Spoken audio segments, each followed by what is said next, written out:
할아버지하고 할머니하고 목사하고 예술가에게 공통적으로 필요한 게 뭔지 아세요? 할머니, 목사, 예술가. 뭘까요? 영감이랍니다. 영감. 네, 할머니들에게는 영감이 꼭 필요하대요. 또 다른 영감이지만 예술가들, 특별히 우리 그리스도인들, 목회자들에게는 영감이 있어야 되겠죠. 영감이 이 예술성에 더해질 때요, 엄청난 작품들이 쏟아지고요. 또 목사에게, 성도들에게 그 영감이 쏟아질 때 탁월한 인생들이 될 수가 있는 게 탁월한 인생이 될 수가 있는 것이죠. 동양의 고전에 이런 글이 있습니다. 소를 잡아서 요리하는 한 사람이 있었는데 하루는 그 지역의 수장에게 수장을 위해서 소를 잡는데요. 그 소놀림이 얼마나 뛰어난지 그 마을의 수장이 감탄을 했답니다. 칼질을 하는 게 꼭 춤추는 것 같은 그런 율동과 같은 기술로 뼈를 발라내는데요. 그 칼이 뼈에 한 번도 부딪힘 없이 뼈와 살을 분리했다고 합니다. 그 지역에 부임한 수장이 이야기를 합니다. 너 참 잘하는구나. 어떻게 해서 재주가 여기에까지 이룰 수 있었느냐. 그 사람이 대답하기를 그렇게 이야기를 합니다. 제가 처음 소를 잡을 때 눈으로 보고 잡았지만 지금은 보고 하는 것이 아니라 영감으로 합니다. 소를 잡는 것에서도 영감을 가지고 한다. 저는 이 글을 보면서 그런 생각을 합니다. 우리 그리스도인들 뿐만 아니라 모든 사람들이, 이 땅에 살아가는 모든 사람들이 그런 영감을 가지고 살아갈 때 그 인생들이 탁월해질 수 있다. 오늘 성경에서도 영감에 대해서 이야기를 합니다. 그 영감을 히브리어로 이야기하면 루아흐라고 이야기하는데요. 그것은 움직이는 공기를 의미를 합니다. 디모데후서 3장 16절에는 그렇게 얘기를 합니다. 모든 성경은 하나님의 감동으로 되었다. 영감으로 되었다는 것이죠. 하나님은 우리에게 영감을 주시고 하나님의 일을 하게 해 주십니다. 오늘 본문에도 보니까요. 엘리야의 승천이 곧 다가왔음을 감지한 그 엘리사가요. 간절하게 원하는 게 있었죠. 오늘 사실 이 2장 전체를 다 읽어봐야 될 텐데요. 그 말씀을 보니까 엘리사가 원했던 것이 뭡니까? 당신의 영감이 내게 갑절이나 있기를 원합니다. 오늘 성경의 표현대로면 당신의 성령이 하시는 역사가 갑절이나 내게 있게 하소서. 한글 개역에 보니까 영감이라고 표현합니다. 오늘 저와 여러분들도 이 엘리사처럼 정말 구해야 될 것이 무엇인지 분명하게 아셔야 됩니다. 여러분들 무엇을 구하실 겁니까? 이렇게 이야기를 하면 다들 영감을 구해야죠. 이야기를 하죠. 그죠? 근데 여러분들 우리가 구한다고 하는 것은요. 우리의 필요를 따라 구할 수가 있어야 됩니다. 정말 찢어지게 가난할 때 뭘 구해야 돼요?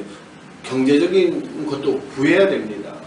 우리는 좀 그렇게 우리나라 사람들이 양반 기질이 있어서 우리가 막 구해야 할 때도 점잖게 그냥 알아서 하시겠지 라는 그런 마음을 가지고 덜 구하는 것을 볼 수 있는데 어려울 때는요 경제적인 것도 구해야 됩니다. 지혜가 필요할 때 지혜도 구해야 됩니다. 근데 우리가 가장 기본적으로 구해야 될 것이 무엇일까? 바로 이 영감이라는 것이죠. 성령의 역사, 성령의 능력을 구해야 된다라고 하는 것입니다. 우리가 이 땅에 살아가면서 믿음으로 승리할 수 있는 방법이 뭐예요? 성령의 능력을 덧입는 겁니다. 그래서 우리가 이 땅에 살아가면서 간절하게 정말 구해야 될 것은 많은 것들이 있지만 그것에 앞서 가장 먼저 구해야 될 것이 바로 영감, 성령의 능력을 구해야 된다라고 하는 것입니다. 여러분들은 그 성령의 역사를 얼마나 구하고 있습니까? 정말 이 엘리사처럼 큰 마음을 가지고 당신에게 있었던 그 성령의 역사를 갑절이나 내게 더하소서라는 그런 기도를 하고 계십니까? 오늘 우리는 어떻게 이렇게 갑절의 성령의 역사를 구할 수 있을까? 함께 생각하면서 은혜를 나누기를 원합니다. 오늘 이 말씀을 통해서 우리가 그렇게 갑절의 영감, 성령의 역사를 구할 수 있는 저와 여러분들이 되어서 여러분들의 삶의 현장에 정말 놀라운 하나님의 은혜가 능력이 임하시고 이 교회 가운데 여러분들의 가정 가운데 그런 성령의 역사들이 나타나게 되기를 주님의 이름으로 축원합니다. 가장 먼저요, 지도자를 떠나지 말아야 됩니다. 엘리야는 엘리사를 떼어놓으려고 노력을 합니다. 2장 내내 보면 난 계속 이야기를 하죠. 그런데 그 엘리사의 대답은 한결같았습니다. 내가 당신을 떠나지 않겠습니다. 똑같은 말을 계속해서 반복하고 있습니다. 엘리야가 너 여기 머물러 있어라 고 이야기할 때마다 그는 결코 스승을 떠나지 않겠다. 난 당신을 무슨 일로서도 쫓아가겠다라고 그렇게 다짐했던 말입니다. 요한복음 6장에도요 이런 큰 뉘앙스의 말씀이 있습니다. 오병이어의 기적이 베풀어졌습니다. 그 오병이어의 기적이 베풀어진 이후에요, 사람들은 그 다음날도 예수님을 찾아갑니다. 강 건너까지 찾아가죠. 그리고 얘기를 합니다. 예수님 왜 여기까지 와 계셨습니까? 그 말은 뭐예요? 어떻게 하면 예수님께 뭔가 더 얻을 수 있을까라고 생각을 했다는 것이죠. 예수님이 이야기를 합니다. 내 살을 먹고 내 피를 마시는 자는 영생을 가졌고 마지막 날에 내가 그를 다시 살리리라.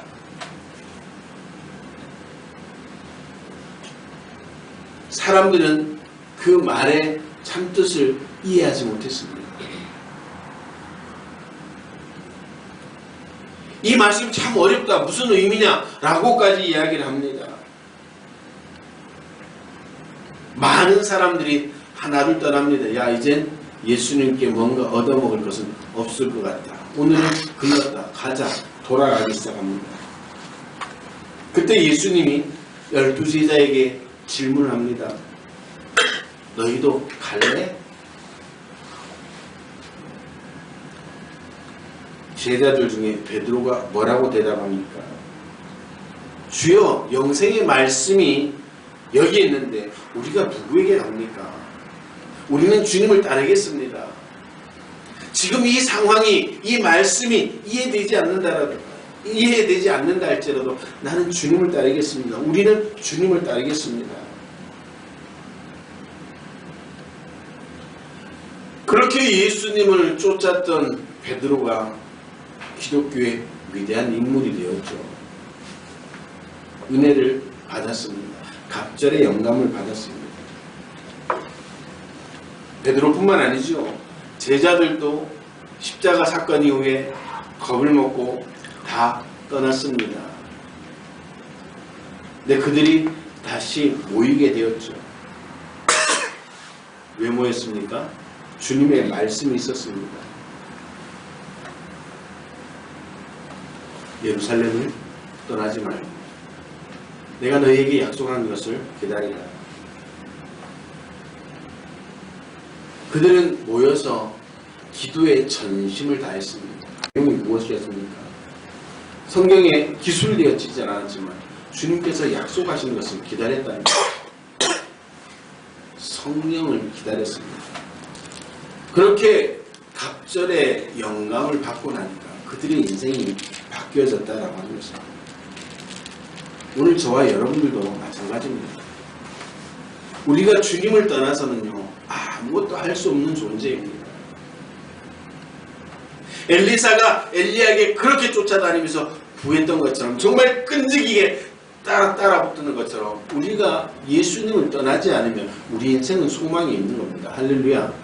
우리가 말씀을 떠나지 않고 이 교회 공동체를 떠나지 않고 있으면 우리에게는 여전히 소망이 유효한 겁니다. 유명한 말씀 있죠. 요한복음 15장의 말씀. 나는 포도나무요 너희는 가지니 그가 내 안에 내가 그 안에 거하면 사람이 열매를 많이 맺는다. 그리고 예수님이 일침을 가합니다. 나를 떠나서는 너희가 아무것도 할 수 없다.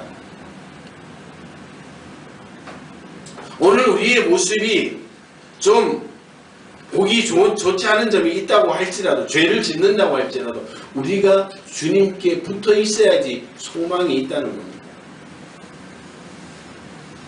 주님께 붙어 있는 이상 우리가 성령의 능력을 받을 수 있다라고 말씀하시는 겁니다. 살다 보면 힘들 때도 있죠. 어려울 때도 있죠. 목사인 저도 그렇습니다. 힘들다 생각될 때가 있습니다. 저희 집사람한테 되게 많이 혼나요. 목사님이 믿음 없이도 힘들다 소리 난다고. 힘든 걸 어떻게 해요? 힘들다고 얘기를 해야지. 그래도 저는 늘 한결같습니다. 나는 하나님을 떠나지 않겠습니다. 예수님을 떠나지 않겠습니다. 그렇게 날마다 결단합니다. 왜? 그렇게 붙어 있을 때 그래도 소망이 있기 때문입니다. 오늘 저와 여러분들이 성령의 능력을 받기 위해서, 성령의 능력을 구하기 위해서 오늘 주님께 꼭 붙어있는 저와 여러분들 되시기를 주님의 이름으로 축원합니다. 그리고 이 교회 공동체 가운데 함께 붙어있기를 주님의 이름으로 축원합니다. 그리고 함께 전심을 다해 기도하시는 저와 여러분들 되시기를 바랍니다. 그럴 때 하나님은 우리에게 성령의 능력을 부어주시고 정말 성경에 있었던 많은 믿음의 선배들처럼 우리의 삶을 세워주시고 이 교회 공동체를, 여러분들의 가정을 세워가게 되는 줄로 믿으시기를 주님의 이름으로 축원합니다. 두 번째는 끈질기게 쫓아갈 수 있어야 됩니다. 엘리야는 오늘 엘리사를 떨어뜨리려고 합니다. 승천을 앞두고 혼자 있고 싶었던 거죠. 그런데 엘리사는 그의 스승을 줄기차게 쫓아갑니다. 베델로 또 길갈로 계속해서 쫓아가고 여리고까지 쫓아갑니다. 요단까지 쫓아갑니다. 오늘 우리에게요, 믿음의 힘이 바로 여기서 나오는 겁니다. 끝까지 포기하지 않는 것이죠. 우리는 기도도 쉽게 포기하고요. 예배도 쉽게 포기하고요. 쉽게 포기하는 데서 우리의 신앙이 병들어가고 있다는 겁니다. 우리 어른들이 그런 말 하죠. 칼을 뽑았으면 썩은 무라도 잘라보라. 오늘 우리 믿음의 사람들에게 그런 결단이 있어야 되는 겁니다. 지난주에도 제가 말씀드렸죠. 기도는요, 끝까지 하는 것이라고. 한번 기도했다고 이루어지지 않았다고 그걸 포기한다면 그거는 정말 실패하는 겁니다. 끝까지 포기하지 않는 것. 끈질김이 오늘 우리에게 있어야 됩니다. 그것을 성경은 인내라고 표현을 하고 있죠. 이제 2019년도 시작한 지도 벌써 이제 2달이 즈음 되어 가고 있습니다. 어떻습니까? 쫓아가고 있습니까? 인내하고 지금 가고 있습니까? 아니면 벌써 포기하신 분 계시지 않은가요? 인내할 때 우리에게 소망이 있는 겁니다.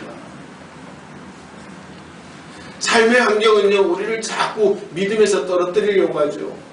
야, 지금 힘들잖아.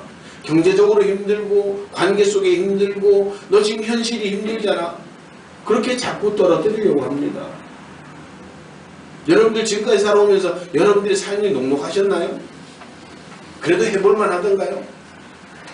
모르겠어요. 저는 50년을 넘게 살아오면서 늘 드는 생각이 참 힘들다. 그 생각을 합니다.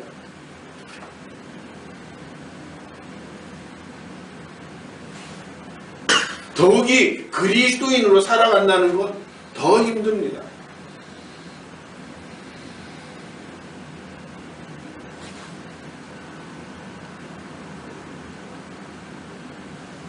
그리스도인으로 살아간다는 게 뭐예요? 쉬운 일은 아닙니다. 여러분들이 그냥 살아가는 그 삶의 현장도 힘든데 그리스도인으로 살아간다는 건 더더욱이 힘들죠. 그럼에도 불구하고 성경은 우리에게 인내하라고 말씀하고 있습니다. 참아보라고. 성경의 표현대로 때가 이름에 거둘 때가 있다라고 분명하게 우리에게 말씀해 주고 있습니다. 우리는 끈질기게 쫓아가는 겁니다. 참아보는 겁니다. 인내하는 겁니다.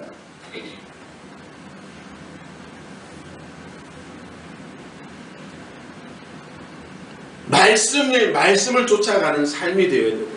우리 공동체가 함께 쫓아가는 삶이 되어질 때 거기에 소망이 있고 성령의 능력이 임하게 되는 겁니다. 얼마나 힘들게 살고 있습니까? 어렵게 살고 있습니까? 하나님은 그것을 다 알고 계신다고 말씀하고 있습니다. 그래서 참고 견디는 자에게 생명의 면류관이 주어진 이유가 바로 거기 있는 겁니다. 어렵고 힘든 삶을 사는 것을 알기 때문에 우리가 감당하지 못했던 그 영생의 면류관, 생명의 면류관이 그냥 주어지는 게 아니라는 겁니다.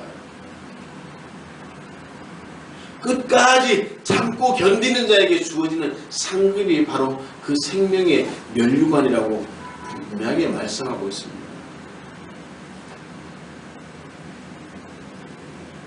성령의 능력, 갑절의 영감, 우리가 구할 때마다 쉽게 줘버리면 어떨까요? 좋을 것 같죠? 제가 늘 말씀드리죠. 출애굽기를 읽으면서 느끼는 바가 저는 참 큽니다. 그 중에 하나가 하나님은 대단하시다. 제가 하나님 같았으면요, 뭐 출애굽기 40장 갈 거 없습니다. 한 5절에서 절단 내버리죠. 5장에서 절단 내버리지 뭐. 그리고 다시 한번 시작하면 되죠. 하나님은 하실 수 있는 분이니까. 왜 그랬을까요?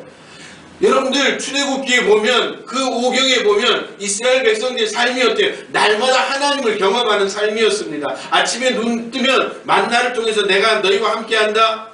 낮에는 구름기둥으로 밤에는 불기둥으로 가끔씩 시내산 꼭대기 보면 천둥치고 번개치면서 그 지도자와 대화하던 그런 모습들을 이스라엘 백성들은 보고 있었어요. 여러분들 같으면 그렇게 생각하죠. 그런 환경만 되면 나는 하나님 잘 믿을 수 있을 것 같아. 여러분들이 이스라엘 백성들보다 뭔가 나을 게 있을 것 같아요. 똑같아요. 저는요, 목회자가 되면서 그런 생각을 했어요. 목회자가 되면 뭔가 확 달라질 줄 알았어요. 정말 천사같이 될 줄 알았고요. 그런데요, 목사가 돼도 여전히 백용기는 백용기였어요. 참아야 된다는 거죠. 견뎌야 된다는 거죠. 때가 이름에 거두게 될 것이다. 제 입술에 가끔씩 웃으면서 그런 얘기를 해요. 20년 동안 만든 게 오늘의 저라고 이야기를 합니다. 20년 전만 해도요, 정말 볼품 없었습니다. 성격이요, 정말 안 좋았고요. 우리 아이들도 큰 녀석은 벌써 23년을 살면서 그럴 때 우리 아빠가 요즘 변했어요. 그 얘기를 해요. 견뎌내니까, 참아내니까 변화의 기회가 주어지고요. 그렇게 참고 견뎌내니까 하나님이 은혜를 주시더라고요. 중요한 건 뭐예요? 오늘 저와 여러분도 마찬가지예요. 참고 견뎌야 되는 것이죠. 아파트 보면 불 쫙 켜진 아파트 보면 다 행복해 보이잖아요. 그런데 그 집 한 집 한 집 들어가 보세요. 걱정 없는 집이 어디 있겠어요? 근심 없는 집이 어디 있겠어요?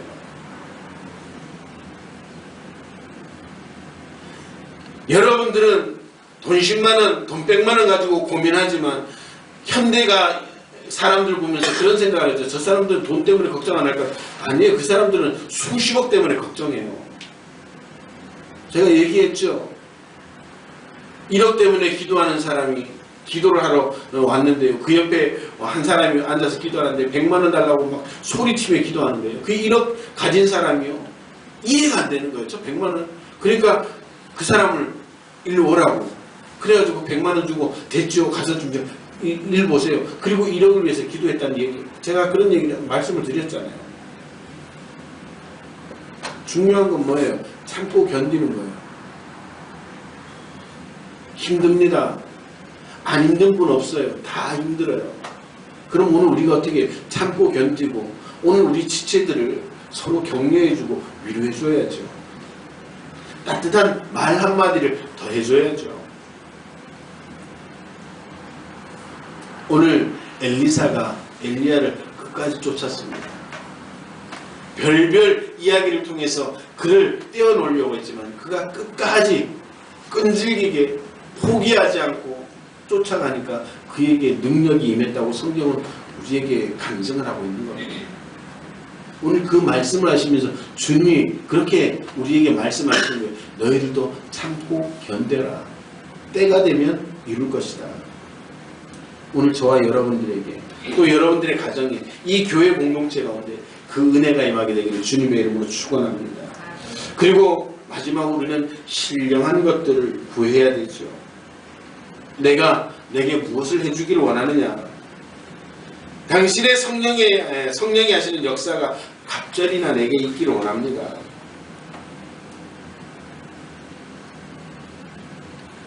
오늘 이 엘리야에게는요 많은 제자들이 있었습니다. 그럼에도 불구하고 성령의 능력을 받은 사람은 오늘 성경의 표현대로 엘리사 하나였습니다.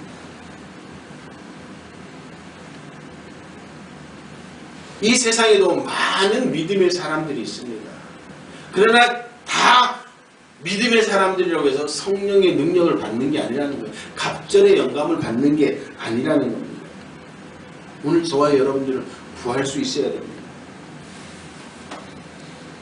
예수님이 승천하시기 직전에 예루살렘을 떠나지 말고 성령을 기다리라 말씀하셨잖아요. 그 말을 들은 사람은 500명이었습니다. 그런데 몇 명이 받았다고요? 120여 명이 받았다라고 성경은 우리에게 증언을 하고 있습니다. 그렇게 능력을 받고 나니까 그들이 땅끝까지 이르러 증인이 되었고요. 오늘 복음이 우리에게까지 전해지게 되었다는 사실입니다. 오늘 저와 여러분들이 해야 될 일이 무엇일까? 바로 신령한 것들을 구해야 됩니다. 성령의 능력을 구해야 되고 하늘의 신령한 은혜도 구해야 되고 우리가 베풀기 위해서라도 경제적인 문제 구해야 됩니다. 거룩한 마음들을 가지라는 겁니다. 성도로서의 마음을 가지라는 겁니다. 내가 잘 먹고 잘 살자고 구하는 것이 아니라 교회 공동체를 위해서 하나님 나라를 위해서 어려운 이웃들을 위해서 어려운 교회들을 위해서 우리가 구할 수 있어야 된다는 겁니다. 오늘 그렇게 구하는 엘리야가 뭐라고 이야기를 합니까? 참 너 어려운 거 구한다. 쉬운 게 아니라는 거예요. 신령한 것들 구하는 게 쉬운 게 아니라는 겁니다. 그럼에도 불구하고 구해야 된다는 것을 이 엘리사를 통해 말씀하고 있잖아요. 저는 올 한 해 우리 사랑하는 성도들이 그렇게 신령한 것들을 구하는 그런 복된 삶을 살기를 주님의 이름으로 축원합니다. 나를 위하여서가 아니라 내가 섬기는 가정, 우리가 섬기는 이 교회 공동체, 이 지역사회, 이 지역사회의 교회를 위해서 우리가 성령의 능력을 구해야 되고요. 재정의 기름 부으심을 구해야 되고요. 많은 일꾼들을 구해야 되는 이유가 거기 있는 겁니다. 나를 위해서 내 세력을 자랑해보기 위해서 그것이 아니라 어떻게 하면 하나님의 나라를 더 확장할 수 있을까? 어떻게 선한 영향력을 더 끼칠 수 있을까? 그런 거룩한 마음으로 구하라는 겁니다. 다들 그렇게 구하죠? 아니죠. 포장하는 것이잖아요. 내가 정말 그런 마음으로 구하고 있는지 아닌지 나와 하나님은 알고 계십니다. 하나님이 알 때, 하나님의 마음이 열릴 때 그런 삶이 이루어지는 겁니다.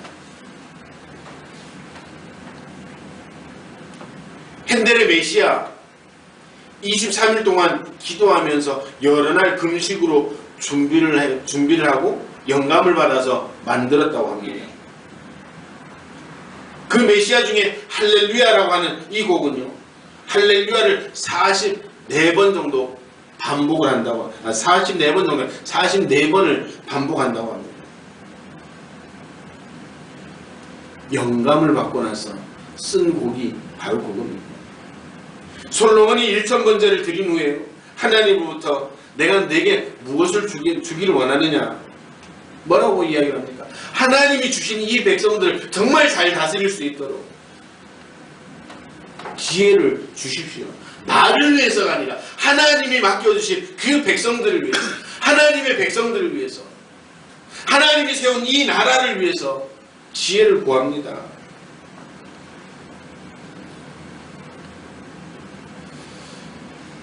오늘 저와 여러분들이 구해야 될 것은 한 가지입니다. 거룩함을 위해서 성령의 능력을 구해야 된다. 거룩함을 구해야 된다는 거예요. 저는 올 한 해 우리가 같이 그렇게 구하는 인생으로 함께 나아가기를 원합니다. 그래서 엘리사가 갑절의 영감을 받았던 것입니다. 우리 사랑하는 교회가, 우리 사랑하는 모든 성도들이, 가정들이 그 갑절의 은혜를 누리는 그런 귀한 한 해가 되어지기를 주님의 이름으로 축원합니다. 여러분들 이제 시작합시다. 함께 구합시다. 함께 하나님 앞에 나아가시고 하나님 앞에 함께 예배하고 하나님 앞에 함께 고민하며 기도하며 눈물을 흘릴 수 있는 저와 여러분들이어서 끝까지 떨어지지 않고 인내하고 견뎌내어서 갑절의 영감을 구하시는 그런 귀한 성도들이 되시고 그 구하는 바를 모두 이루시는 한 해가 되어서 정말 여러분들의 삶에 간증이 있고 이 교회 가운데 그런 간증이 있는 귀한 은혜가 있게 되기를 주님의 이름으로 축원합니다. 2019년 한 해가 그렇게 간증이 풍성한 교회와 성도들이 되어서 여러분들의 삶의 자리에 선한 영향력을 미칠 수 있는 빛과 소금의 역할을 감당할 수 있는 저와 여러분들이 되어서 성도의 삶을 살아가는 그런 복된 은혜가 있게 되기를 주님의 이름으로 축원합니다. 기도하시겠습니다.